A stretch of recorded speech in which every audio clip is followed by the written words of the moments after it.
За бүгдд нь өглөөний мэнд хүргэе. Зарим хүмүүс өглөө босоод ямар дасгал хийдэг вэ? Өглөөний цайнд юу уудаг вэ гэж асуудаг. Миний хувьд бол өглөө босоод өлөн дээр хэвлийн дасгал хийдэг.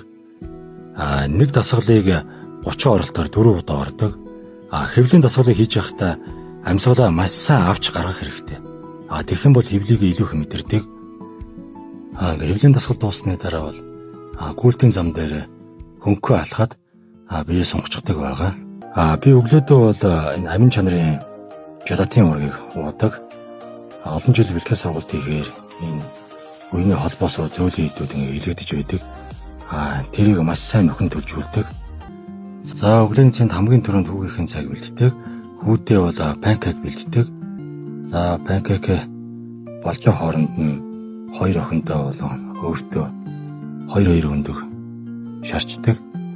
За ингээ панкейк зөөлх хэрэгүүлээд галын ингээд багсгаад орчихно. 2 охиныхоо өглөөний уух хамт нь бол хүүхдийн сардын сүний ураг хийгээд уулгачдаг. Миний хувьд бол өглөө бол овёс иддэг. Олон жил эдээ сурцсан. За ингээд миний өглөөтэй хамт байсан та бүхэндээ баярлалаа. Бүгдд нь амжилт хүсье. Өдрийг сайхан өнгөрүүлээрэй.